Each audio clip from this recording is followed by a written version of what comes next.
যখনই বিপদে পড়ে যাবেন আপনি আল্লাহ তাআলার খাস একটি নাম ধরে সাহায্য চাইবেন, বিদ্যুতের গতিতে আপনি সাহায্য পেয়ে যাবেন, আপনার বিপদ মুহূর্তের মাঝে দূর হয়ে যাবে। ব্যবসা বাণিজ্য লস, সার কাছে শুধুমাত্র শত্রু আর শত্রু বিপদে আপনাকে গ্রাস করে রেখেছে, কোনো কাজেই যেন সফলতা নাই, যেটাতে হাত দেন সেটাতেই লস, কোনো কিছুতে আপনার সাফল্য নাই, সন্তান কথা শোনে না, স্ত্রী কথা শোনে না, পরিবার পরিজন নষ্ট হয়ে গিয়েছে, কিভাবে আপনি বাঁচবেন? প্রবাসে আটকা পড়ে গেছেন, আসতেও পারেন না, কোনো কাজও পাচ্ছেন না, আপনি আমলটা করেন।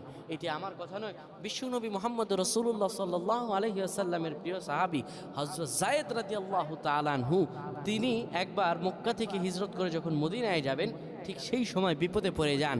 ওনাকে একটি লোক বিপদে আটকে ফেলে এবং ওনাকে হত্যা করার চেষ্টা করে। তখন তিনি আল্লাহ তাআলার এই খাস নামটি ধরে সাহায্য চেয়েছিলেন, আল্লাহ তাআলা তাকে বিপদ থেকে মুক্ত করেছেন। সুবহানাল্লাহ।